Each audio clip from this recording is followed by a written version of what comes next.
أعوذ بالله من الشيطان الرجيم بسم الله الرحمن الرحيم ولو أن أهل القرى آمنوا واتقوا لفتحنا عليهم بركات من السماء والأرض ولكن كذبوا فأخذناهم بما كانوا يكسبون. وقال نبينا صلى الله عليه وآله وسلم: سبعة يظلهم الله في ظله يوم لا ظل إلا ظله: إمام عادل، شاب نشأ في عبادة الله، ورجل تصدق بصدقة فأخفاها حتى لا تعلم شماله ما تنفق يمينه، ورجل ذكر الله خاليا ففاضت عيناه، ورجل قلبه معلق بالمساجد إلى آخر الحديث، أو كما قال صلى الله عليه وآله وسلم. رواه البخاري. அன்பின் இஸ்லாமிய சகோதரர்களே, அல்லாஹ்வின் நல்லடியார்களே, நாங்கள் எல்லாம் பரவான ஒரு தொழுகையை தொழுதலின் பின்பாடு நல்ல விடயங்களை பேசுகின்ற போது கேட்கின்ற போது அல்லாஹ்வுடைய அருள் கிடைக்கும் என்ற நம்பிக்கையை இந்த இடத்திலே ஒன்று சேர்ந்திருக்கிறோம். குர்ஆனில் அல்லாஹ் இந்த உலகத்தில் வாழ்கின்ற ஒரு சாராரை பார்த்து அல்லாஹ் சொல்லுகிறான்: வபஷ்ஷிர இபாத் அல்லதீன யஸ்தமிஊன அல்-கௌல ஃபயத்தபிஊன அஹ்ஸனா. நபியே, இந்த பூமியிலே வாழ்கின்ற சில மனிதர்களுக்கு நீங்கள் நன்மாராயம் சொல்லுங்கள். அந்த மனிதர்களுடைய ஒரு பண்பு என்ன தெரியுமா? நல்ல சபைகளில் உட்கார்ந்து, அல்லாஹ்வுக்கு விருப்பமான இடங்களில் உட்கார்ந்து நல்ல விடயங்களை காதில் தட்டி கேட்பார். கேட்பதில் அழகாக இருக்கிறதோ அதை தன்னுடைய வாழ்க்கையாக ஆக்கிக் கொள்வார். அல்லாஹ் சொல்லிவிட்டு சொல்கிறான்: உலாயிக அல்லதீன ஹதாஹுமுல்லாஹ், இவர்கள் தான் நேர்வழி பெற்ற மனிதர்கள். உலாயிக ஹும் உலுல் அல்பாப், இவர்கள் தான் புத்திசாலி. அன்பின் இஸ்லாமிய சகோதரர்களே, அல்லாஹ்வின் நல்லடியார்களே,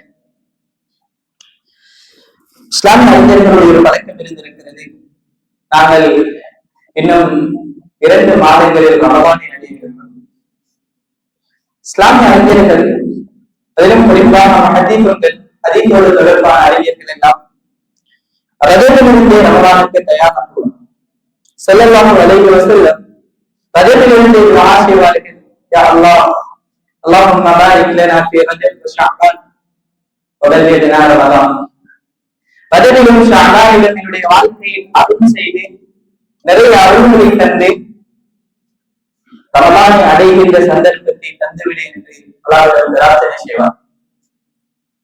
சில சலஃபுகள் இதில் முன்பட்டு வாழ்ந்த சில மனிதர்களை பற்றி எழுதுகின்ற போது சொல்கிறார்கள்: உலகத்தில் ரமலான் வருவதற்கு 6 மாதங்களுக்கு முன்பிருந்தே அந்த மனிதர்கள் அல்லாஹ்விடம் பிரார்த்தனை செய்வார்கள்: யா அல்லாஹ், இந்த உலகத்தில் எனக்கு ரமலானை தந்தடையில் மரணிக்க செய்துவிடு, இந்த வருடத்தினுடைய ரமலானை எனக்கு தந்துவிடு என்று பிரார்த்தனை செய்வார்.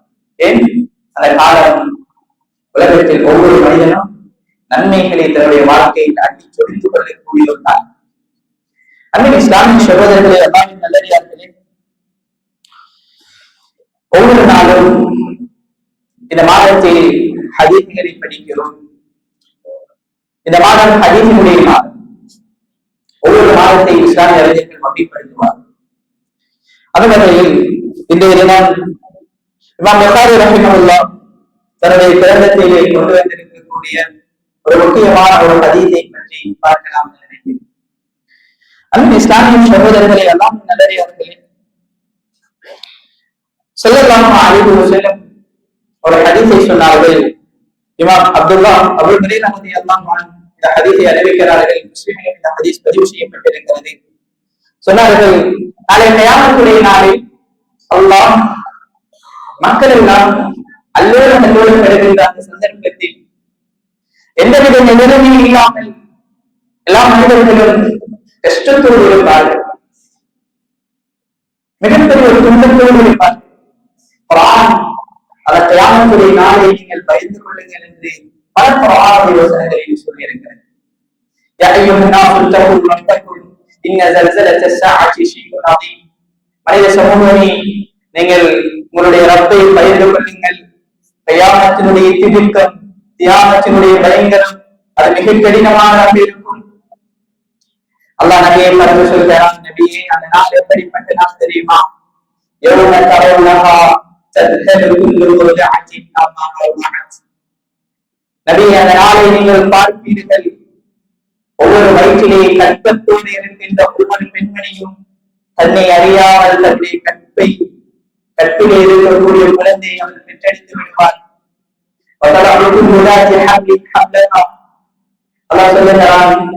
இந்த உலகத்தில் ஒவ்வொரு பாலூட்டக்கூடிய பெண்மணியும் தன்னுடைய மடியிலே இருக்கக்கூடிய அந்த குழந்தையை அவர் மறந்து விடுவார். ஒரு கடினமான ஒரு நாள். அன்னைக்கு இஸ்லாமிய சகோதரர்களே, அல்லாஹ்வின் நல்லடியார்களே, ஒட்டுமொத்தத்தில் குர்ஆனுடைய வசனம் சொல்லித் தருகிறது, ஒரு நாளில் நீங்கள் ஒவ்வொருவரும் பயந்து கொள்ளுங்கள். அந்த நாளில் ஒவ்வொருவரும் நீங்கள் எப்படிப்பட்ட மனிதர்களாக இருந்தாலும் அல்லாஹ்வின் பக்கம் கொண்டு வரப்படுவீர்கள். அப்படியான ஒரு நாள் வரும், கியாமத்துடைய நாள். அந்த நாளை நீங்கள் பயந்து கொள்ளுங்கள். அன்னைக்கு இஸ்லாமிய சகோதரர்களே, அல்லாஹ்வின் நல்லடியார்களே, இந்த நாளுடைய கஷ்டம் இந்த உலகத்தில் வாழுகின்ற சில மனிதர்களுக்கு குறைக்கப்படுகிறது. அந்த மனிதர்களுடைய பண்பாடுகள் என்ன, அந்த மனிதர்கள் எப்படி இருப்பார்கள் இந்த உலகத்தில் என்றெல்லாம் ஸல்லல்லாஹு அலைஹி வஸல்லம் பல ஹதீஸ்களிலே சொன்னார்.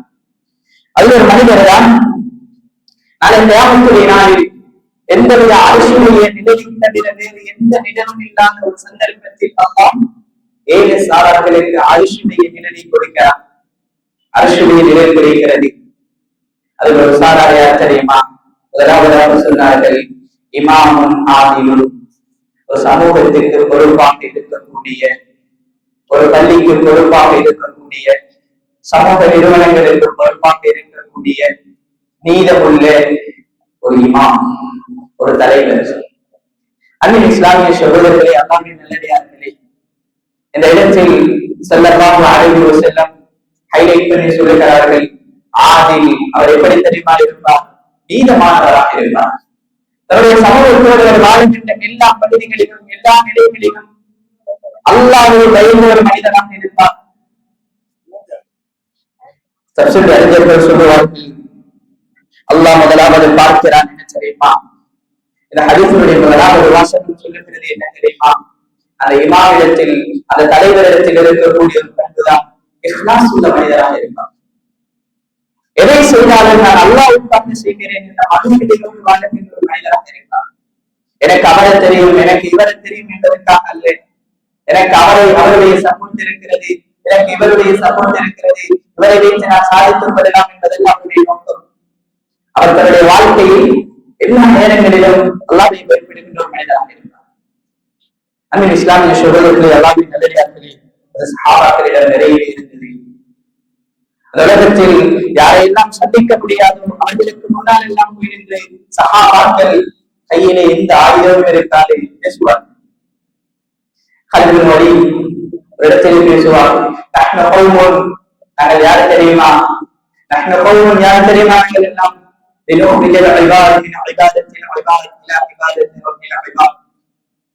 சொல்லுவார். இடத்திலே எந்த ஒரு அரண்மனைக்குள்ளே இருந்து கொண்டு சொல்லுகிறார், காப்பிற்குரிய எதிரிகளுடைய அரண்மனைக்குள் போய் சொல்லுகிறார், நாங்கள் யார் தெரியுமா? எங்களை நீங்கள் கண்டிருக்கிறீர்களா?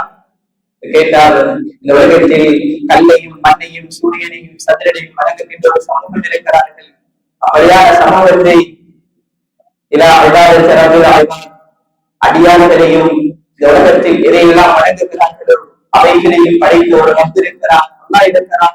அவனை வணங்குவதற்காக, அந்த சமூகத்தை திசை திருப்புவதற்காக வந்த சமூகம் நாங்கள். அன்பின் இஸ்லாமிய சகோதரர்களே, அல்லாஹ்வின் நல்லடியார்களே, இமாம் என்பவர் ஒரு சமூகத்தில் தலைமை பொறுப்புகளில் இருக்கக்கூடிய ஒவ்வொரு மனிதனும் நாளை கியாமத்திலே விசாரிக்கப்படுகிறோம். அல்லாஹ்விடம் கேள்வி கணக்குக்கு உட்படுத்தப்படுகிறோம். யாராக இருந்தாலும் சரி, அவர் இந்த சமூகத்தில் எப்படிப்பட்ட ஒரு நிலையில் இருந்தாலும் சரி, ஆதிமாக இருக்கலாம், படித்தவராக இருக்கலாம், படிக்காதவராக இருக்கலாம், பாமர மனிதராக இருக்கலாம். ஆனால் சமூகத்தினுடைய பொறுப்புகளை விரும்பியோ விரும்பாமோ எடுத்துக் கொள்கிறோமா, நீளமாக நடந்து கொள்ளக்கூடிய மனநிலையை அவருடைய வாழ்க்கையிலே ஏற்படுத்திக் கொள்வோம். அல்லாஹ் மிகப்பெரிய நீதியாளர். அல்லாஹ் மிகப்பெரிய நீதியாளர். உலகத்தில் எனக்கு அவரை தெரியும், இவரை தெரியும், உலகத்தில் தப்பித்துக் கொள்ளலாம். எனக்கு பயன் என்ன தெரியுமா? இந்த உலகத்தினுடைய நீதிமன்றங்கள் அல்ல, இந்த உலகத்தினுடைய கோர்ஸை கண்டு நான் பயப்படல. நாளை கியாமத்தில் அல்லாஹ் ஒரு நீதிமன்றத்தை ஏற்படுத்துவார். அந்த நீதிமன்றத்தில் யார் யாரெல்லாம் கொண்டு போய் நிறுத்தப்படுவார்களோ அதில் யாரும் தப்பித்துக் கொள்ள மாட்டார்கள். அந்த இஸ்லாமிய சகோதரர்களே, அல்லாஹ்வின் நல்லடியார்களே, யாருக்கும் அநியாயம் செய்யாது, யாருடைய விடயத்திலும் குறைபாடுகளோடு நடக்காது ஒரு தலைவரான சமூகத்தில் எல்லா நிலைகளிலும் தெரிந்து கொள்வோம். ஒரு குடும்ப தலைவராக இருக்கிறேன்னா அந்த குடும்பத்திற்கு கொடுக்கக்கூடிய அந்த எந்த ஒரு நூல் இஸ்லாம் பார்த்திருக்கிறது தெரியுமா? சஹாபி இருந்தார் ஸல்லல்லாஹு அலைஹி வஸல்லம் அவர்களுடைய காலம். பஷீர் ரலியல்லாஹு அன்ஹு இந்த சஹாபி நபியிடத்திலே வந்தார். வந்து சொன்னார், யா ரசூலல்லாஹ், என்னிடத்தில் ஒரு அடிமை இருக்கிறார், இந்த அடிமையை என்னுடைய மகனுக்கு நான் கிஃப்டாக கொடுக்க போகிறேன். ஸல்லல்லாஹு அலைஹி வஸல்லம் கேட்டார்கள், உனக்கு வேறு பிள்ளைகள் இருக்கிறார்களா? சொன்னார், ஆம் யா ரசூலல்லாஹ், இருக்கிறார்கள். சொன்னார்கள், என்ன தெரியுமா? வல்லாஹி, அல்லாஹ் மீது சத்தியமாக சொல்கிறேன், இன்னி லா அஷ்ஹது அலல் ஜூர், உலகத்தில் அநியாயத்திற்கு சாட்சி சொல்ல வந்த மனிதன் அல்லதான். 2 பிள்ளை 3 பிள்ளைகள் இருக்கின்ற போது ஒரு பிள்ளைக்கு மாத்திரம் ஒரு பொருளை நீ வாங்கிக் கொடுப்பது அநியாயம். அன்பின் இஸ்லாமிய சகோதரர்களே, அல்லாஹ்வின் நல்லடியார்களே, கண்ணியமானவர்களே, உலகத்தில் இஸ்லாம் குடும்பத்திலிருந்து பார்த்தது ஒவ்வொரு மனிதனும் தன்னுடைய குடும்ப பொறுப்பை சரியாக சுமந்திருக்கிறானா? கடைசி திருமணத்தினுடைய விளக்கை சொல்லி முடிக்கிறது. எப்படி முன்னே நரகத்திலிருந்து பாதுகாத்துக் கொள்ளப் போகிறாயோ அதே போலதான் உங்களுடைய மனைவி, உங்களுடைய பிள்ளைகள், உங்களுடைய குடும்பத்தையும் நரகத்திலிருந்து பாதுகாத்துக் கொள்ளுங்கள். 2வது ஒரு சாரார்தான் ஸல்லல்லாஹு அலைஹி வஸல்லம் சொன்னார்கள், கியாமத்துடைய நாளில் அர்ஷுவின் நிழல் கொடுக்கப்படுகின்ற ஒரு மனிதன் ஷாபுன் நஷஅ ஃபீ இபாதத்தில்லாஹ், தன்னுடைய வாழ்க்கையிலே தனக்கு கிடைத்த வாலிபத்தை அல்லாஹ்வுக்காக கழித்த ஒரு மனிதன். வாலிபம் என்பது ஒவ்வொரு மனிதனுடைய வாழ்க்கையிலும் ஒரு மிகப்பெரிய ஆர்வம். இஸ்லாம் வாலிபர்களை கொண்டு வளர்க்கப்பட்ட மார்க்கம். ஸல்லல்லாஹு அலைஹி வஸல்லம் இடத்திலே சொல்வார்கள், வாலிப சமூகத்தை கொண்டு நான் நிறைய உதவி செய்யப்பட்டிருக்கிறேன் இஸ்லாத்துக்காக வேண்டி. இஸ்லாமிய வரலாற்றை எடுத்து பாருங்கள். அல் பிதாயா வல் நிஹாயா இப்னு கல்தூன் எழுதியிருக்கிற கிதாபுகள் மிகப்பெரிய வரலாற்று ஆசிரியர் இப்னு ஜரீர் அத்-தபரி, அதே போல தாரிகுல் கபீர் இமாம் புகாரி ரஹிமஹுல்லாஹ் இடத்தில் இஸ்லாம் எழுதி சொல்லுவார், சஹீஹுல் புகாரியை எழுதிய இமாம் புகாரி இருக்கிறாரே, இவர் தன்னுடைய 19 வயதிலே ஒரு புத்தகத்தை எழுதுகிறார். தாரிகுல் கபீர் என்ற ஒரு புத்தகம். இஸ்லாமிய வரலாற்றில் இப்படியான ஒரு புத்தகத்தை இதற்கு பின்னர் யாரும் எழுத முடியாது. அவர் எழுதும்போது அவருடைய வயது 19 வயது. மதீனாவிலே ஸல்லல்லாஹு அலைஹி வஸல்லம் அவர்களுடைய மக்பராவுக்கு முன்னால் இருந்து கொண்டு அவர் அந்த புத்தகத்தை எழுதியதாக அந்த புத்தகத்திலே அவர் சொல்லியிருக்கிறார். அன்பின் இஸ்லாமிய சகோதரர்களே, அல்லாஹ்வின் நல்லடியார்களே, வாலிபர்கள் இந்த சமூகத்தில் அல்லாஹ்வுக்கு மிக விருப்பமான மனிதர்கள். அல்லாஹ் எதிர்பார்க்கிறார். ஸல்லல்லாஹு அலைஹி வஸல்லம் ஒரு ஹதீஸிலே சொன்னார்கள், வாலிபத்தினுடைய அருள் என்ன தெரியுமா? அருள் என்ன தெரியுமா? லா தஸாலு கதமா அமிரின் யௌமல் கியாமா ஹத்தா யுஸ்அல அன் அர்பா. நாளை கியாமத்துடைய நாளில் அல்லாஹ் 4 கேள்விகளுக்கு பதிலளிக்காத வரை ஒரு அடியானுடைய கால்பாதத்தை நகருக்கு கூட விட மாட்டான். அது ஒரு கேள்வி என்ன தெரியுமா? உலகத்தில் உனக்கு தரப்பட்ட வாலிபத்தை நீ எப்படி கழித்திருக்கிறார்? 5 விடயங்கள் வருவதற்கு முன்னால் 5 விடயங்களை பயன்படுத்திக் கொள்ளுங்கள் என்ற ஹதீஸிலே ஸல்லல்லாஹு அலைஹி வஸல்லம் ஒவ்வொரு வாலிபரையும் பார்த்து சொல்வார்கள், உனக்கு வயோதிகம் வருவதற்கு முன்னால் உனக்கு அல்லாஹ் தந்திருக்கின்ற வாலிபத்தை ஒரு கனிமத்தாக நீ பயன்படுத்தினான். அது மிகப்பெரிய அருள்.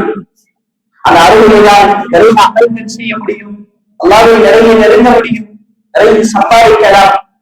அன்பின் இஸ்லாமிய சகோதரர்களே, அல்லாஹ்வின் நல்லடியார்களே, அந்த அருள் கொஞ்சம் கொஞ்சமாக உடம்பிலிருந்து தளர்கின்ற போது அதற்கு பின்னால் வருகின்ற ஒவ்வொரு காலமும் இந்த சமூகத்தில் பார்க்கிறோம்.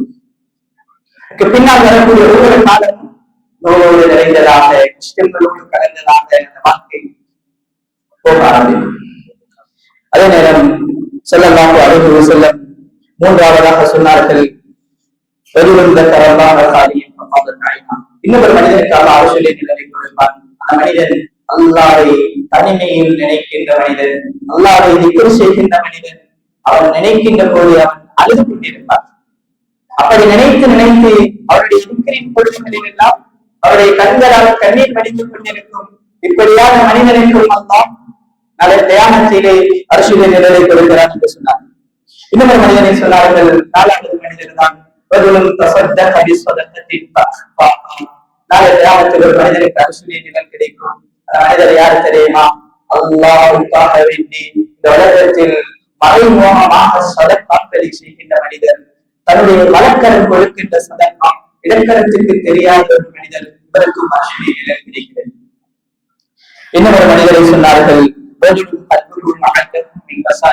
இன்னொரு மனிதனுக்கும் அல்லாஹ் அரசியலை நிழலை கொடுப்பான். அந்த மனிதர் யாரு தெரியுமா? அவருடைய உள்ளம் எதையும் நமக்கு பள்ளி கொடுத்ததற்குள்ள உள்ளமாக தன்னுடைய சேவைகள், வேலைகள், தன்னுடைய நேரங்கள் எல்லாம் அள்ளுக்காக கொடுக்கக்கூடிய ஒரு மனிதராக இருக்கிறார். இந்த மனிதருக்கும் நாளை கியாமத்திலே அரசியலை நிழல் கிடைக்கும் என்று சொன்னார். இன்னொரு மனிதரை சொன்னார்கள்,